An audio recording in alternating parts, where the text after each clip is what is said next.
Hello friends, வணக்கம். இன்றைக்கி நம்ம இட்லி பொடி அப்புறம் சாதப்பொடி இது எல்லாமே என்னென்ன வெரைட்டிஸ்லலாம் பண்ணலாம் அப்படின்றத இந்த வீடியோவில் பார்க்கலாம். ஃபஸ்ட்டு நம்ம இட்லி பொடி எப்படி செய்கிறதுன்னு பார்த்துடலாம். இந்த பொருட்கள் எல்லாமே வறுக்கும் போது நம்ம சிம்லேயே தான் வச்சு வறுத்துக்கணும். ஹை ஃப்ளேமில் வச்சோம் அப்படின்னா சீக்கிரமாக வெளிப்பக்கமாக தீஞ்சிரும், ஆனால் நல்லாவே வறுத்துருக்காது. அதனால சிம்லேயே வச்சு வறுத்துக்கோங்க.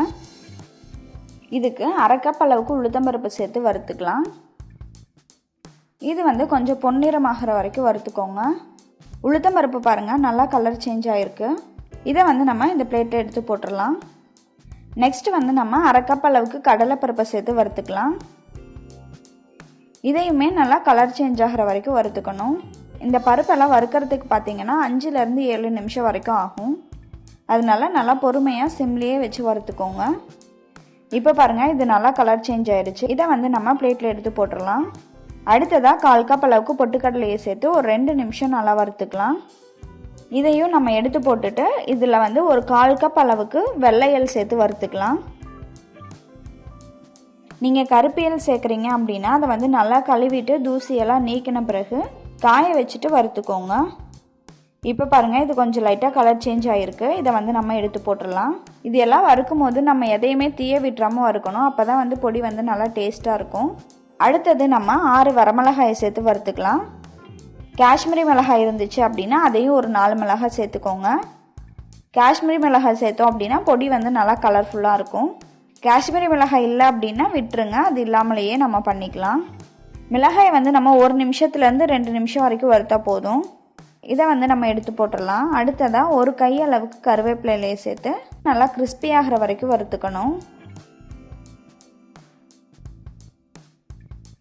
இப்போ நம்ம 1/4 டீஸ்பூன் அளவுக்கு சீரகம் சேர்த்து வறுத்துக்கலாம். சீரகத்தை 1 நிமிஷம் வரைக்கும் வறுத்தா போதும்.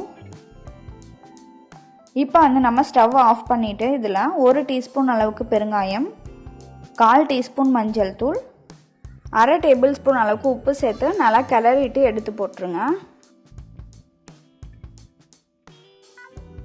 இது எல்லாமே நல்லா ஆறின பிறகு மிக்ஸி ஜாரில் போட்டு அரைச்சிக்கலாம்.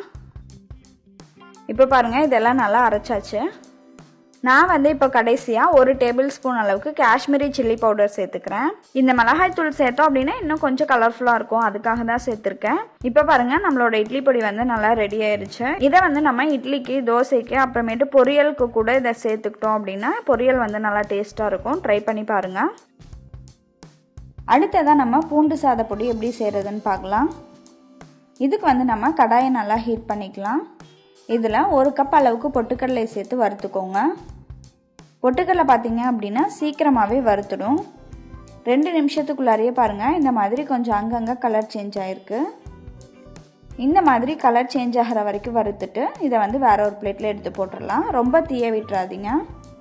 அடுத்ததாக நம்ம 10லேருந்து 12 பல் பூண்டை சின்ன சின்னதாக கட் பண்ணி இதில் சேர்த்துக்கலாம். இதை ஒரு 2 நிமிஷம் நல்லா கிளறி விட்டுட்டே இருங்க. முழுசாக போட வேண்டாம். முழுசாக போட்டோம் அப்படின்னா அதில் உள்ள ஈரப்பதம் அவ்வளோக்கா சீக்கிரமாக போகாது, ஆனால் வெளிப்பக்கம் தீஞ்சிரும். அதனால இந்த மாதிரி கட் பண்ணி சேர்த்துக்கலாம். எண்ணெயெல்லாம் எதுவும் ஊற்ற வேண்டாம். நம்ம ட்ரையாகவே இதை வறுத்துக்கலாம். ஒரு 2 நிமிஷம் நல்லா கிளறி விடுங்க. அப்புறமேட்டு நம்ம இதை வேற ஒரு பிளேட்டில் எடுத்து போட்டுடலாம். பொட்டுக்கடலையோடு சேர்க்க வேண்டாம், ஏன்னா இதை நம்ம கடைசியாக சேர்த்து அரைச்சிக்கலாம். இதை நான் இந்த பிளேட்டில் எடுத்து போட்டுக்கிறேன்.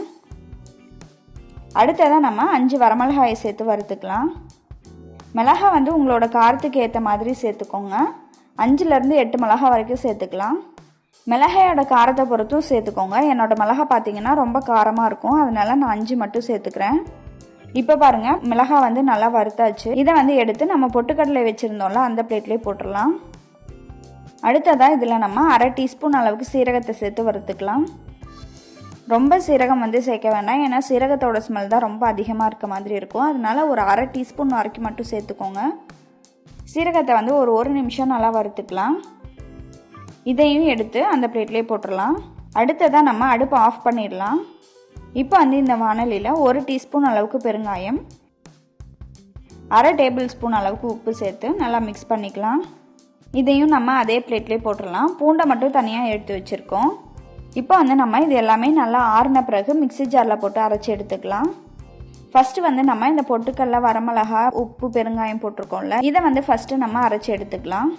ஏன்னா அப்போ தான் வந்து பொட்டுக்கடலை வந்து நல்லா அரைக்கும். பூண்டை சேர்த்துட்டோம் அப்படின்னா பொட்டுக்கடலை வந்து ரொம்ப நல்லா நைஸாக அரைக்க முடியாது. அதனால பூண்டை வந்து கடைசியாக நம்ம சேர்த்து அரைச்சி எடுத்துக்கலாம். இப்போ பாருங்கள், இதை வந்து நல்லா அரைச்சாச்சு. இதில் வந்து நம்ம வறுத்து வச்சுருந்த பூண்டையும் சேர்த்து அரைச்சிக்கலாம். இப்போ வந்து நம்ம இந்த பொடியில் வந்து கொஞ்சமாக கடுகும் கருவேப்பிலையும் நல்லா வறுத்து போட்டுக்கிட்டோம் அப்படின்னா நல்லா வாசனையாக இருக்கும். அதனால கடாயை வந்து நல்லா ஹீட் பண்ணிக்கலாம். அடுப்பை வந்து மீடியம் ஹீட்டில் வச்சுக்கோங்க. அப்போ தான் வந்து கடுகு வந்து நல்லா வெடிக்கும். கருவேப்பிலையில் வந்து நல்லா கிறிஸ்பி ஆகிற வரைக்கும் வறுத்துக்கோங்க. கருவேப்பிலையை நல்லா வறுத்தாச்சு. இதை வந்து நம்ம எடுத்து அதில் போட்டுடலாம். இப்போ வந்து இந்த கருவேப்பிலையை வந்து நல்லா க்ரஷ் பண்ணி விட்டு நல்லா கலந்து விட்டுக்கோங்க. இப்போ பாருங்கள், ரொம்ப ரொம்ப டேஸ்டியான பூண்டு சாத பொடி ரெடி ஆயிடுச்சு. இது வந்து நம்ம சாதத்து கூட பிசைஞ்சு நல்லெண்ணெய் ஊற்றி சாப்பிட்டோம் அப்படின்னா ரொம்பவே டேஸ்ட்டாக இருக்கும். இதை வந்து நம்ம இட்லிக்கும் தொட்டு சாப்பிட்டுக்கலாம். அடுத்தது நம்ம கொள்ளு பொடி எப்படி செய்கிறதுன்னு பார்க்கலாம். இதுக்கு வந்து நான் 1/2 கப் அளவுக்கு கொள்ளு பருப்பு எடுத்திருக்கேன். இதை வந்து நல்லா வறுத்துக்கோங்க. கொள்ளு வந்து நல்லா வறுத்த பிறகு பார்த்தீங்க அப்படின்னா ரெட்டிஷாக இருக்கும். அதே மாதிரி அதோட சைஸும் வந்து கொஞ்சம் பெருசாக இருக்கும். இப்போ பாருங்கள், கொள்ளு வந்து நல்லா வறுத்தாச்சு. இதை வந்து நம்ம இந்த பிளேட்டில் எடுத்து போட்டுடலாம். அடுத்ததாக நம்ம கடாயில் 1/2 டீஸ்பூன் அளவுக்கு கொத்தமல்லி, 1/4 டீஸ்பூன் சீரகம் சேர்த்து 1 நிமிஷம் நல்லா வறுத்துக்கோங்க. இது கூடவே மிளகும் கொஞ்சமாக சேர்த்துக்கோங்க.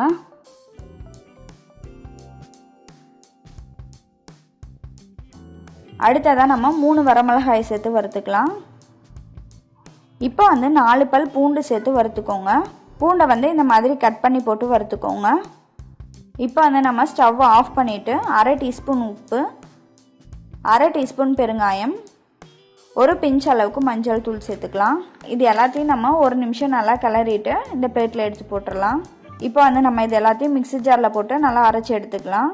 இப்போ பாருங்கள், கொள்ளு பொடி ரெடி ஆயிடுச்சு. இது வந்து நமக்கு இட்லி, தோசை, அப்புறம் சாதத்து கூடயும் பிசைஞ்சு சாப்பிட்றதுக்கு நல்லாயிருக்கும். இப்போ நம்ம பார்க்க போகிறது பருப்பு பொடி. இதுக்கு நான் 1/4 கப் அளவுக்கு துவரம்பருப்பு எடுத்திருக்கேன். இதை வந்து நம்ம ஒரு 5 நிமிஷத்துக்கு நல்லா வறுத்துக்கலாம். இதோட கலர் சேஞ்ச் ஆகட்டும், அது வரைக்கும் நல்லா வறுத்துக்கோங்க. இப்போ வந்து நம்ம இதை வேற ஒரு பிளேட்டில் எடுத்து போட்டுட்டு அடுத்ததான் நம்ம 1/4 கப் அளவுக்கு பாசிப்பருப்பு சேர்த்து வறுத்துக்கலாம். இதையுமே நம்ம கலர் சேஞ்ச் ஆகிற வரைக்கும் வறுக்கணும். அடுத்தது 1/4 கப் பொட்டுக்கடலையை சேர்த்து ஒரு 2 நிமிஷம் மட்டும் வறுத்துக்கோங்க.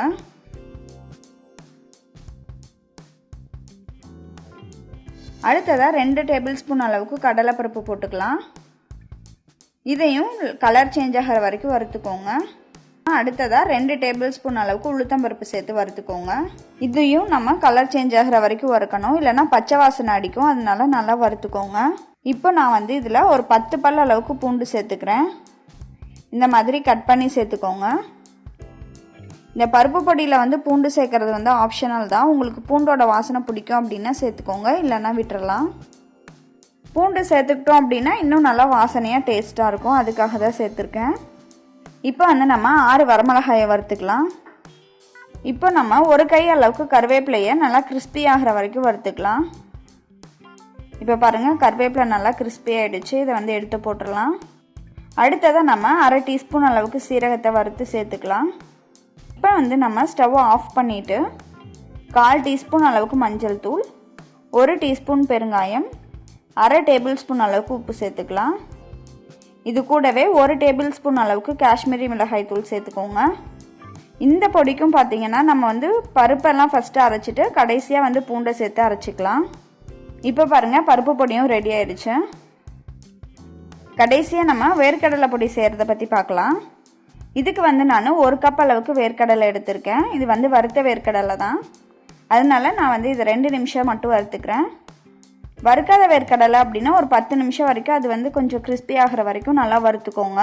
அடுத்தது நம்ம 1 டீஸ்பூன் அளவுக்கு கொத்தமல்லி, 1/2 டீஸ்பூன் அளவுக்கு சீரகம் சேர்த்து வறுத்துக்கலாம். இதை வந்து ஒரு 1லேருந்து 2 நிமிஷம் நல்லா வறுத்த பிறகு பிளேட்டில் எடுத்து போட்டுருங்க. இப்போ நம்ம 5 வரமிளகாயை சேர்த்து வறுத்துக்கலாம். அடுத்தது நம்ம 6 பல் பூண்டு சேர்த்துக்கலாம். இதை வந்து ஒரு 2 நிமிஷம் நல்லா வறுத்துட்டு இது கூடவே ஒரு சின்ன துண்டு புளி சேர்த்துக்கலாம். புளியை சேர்த்த பிறகு மறுபடியும் ஒரு 2 நிமிஷம் வறுத்துக்கோங்க. இந்த வேர்க்கடலை பார்த்தீங்கன்னா நமக்கு வந்து கொஞ்சம் இனிப்பு டேஸ்ட்டாக இருக்கும். அதனால கொஞ்சம் உப்பு, புளி, காரம் இதெல்லாம் கொஞ்சம் தூக்கலாக இருந்துச்சுன்னா நல்லா டேஸ்ட்டாக இருக்கும். இதுக்கு வந்து நான் 1 டீஸ்பூன் அளவுக்கு உப்பு சேர்த்துக்கிறேன். பத்தலைன்னா டேஸ்ட் பண்ணி பார்த்துட்டு இன்னும் கூட சேர்த்துக்கலாம். இந்த பொடியை பார்த்திங்கன்னா நம்ம குழந்தைங்களுக்கு கூட கொஞ்சம் நெய் போட்டு சாப்பாட்டு கூட பிசைஞ்சு கொடுக்கலாம். இதை வந்து நம்ம கொரகொரப்பாக தான் அரைக்க முடியும், ரொம்ப நைஸாக அரைக்க முடியாது. அதனால எல்லாத்தையும் ஒட்டுக்காக போட்டு நல்லா கொஞ்சம் கொரகொரப்பாக அரைச்சி எடுத்துக்கோங்க. இந்த அளவுக்கு அரைச்சி எடுத்துக்கோங்க. இப்போ பாருங்கள், வேர்க்கடலை பொடியும் ரெடி ஆயிடுச்சு. இந்த எல்லா பொடியுமே பார்த்திங்கன்னா ரொம்ப ரொம்ப நல்லா டேஸ்ட்டாக இருக்கும். இதை வந்து நீங்களும் உங்கள் வீட்டில் ட்ரை பண்ணி பாருங்கள். கண்டிப்பாக இது எல்லாருக்குமே யூஸ்ஃபுல்லாக இருக்கும். நம்ம எப்போயாவது பிஸியாக இருக்கும் போது, அப்படி இல்லைன்னா ரொம்ப டயர்டாக இருக்குது அப்படின்னா நம்ம இந்த பொடியை வச்சு மேனேஜ் பண்ணிக்கலாம். நீங்களும் ட்ரை பண்ணிவிட்டு உங்களோட ஃபீட்பேக் வந்து கமெண்ட்டில் சொல்லுங்கள். நன்றி.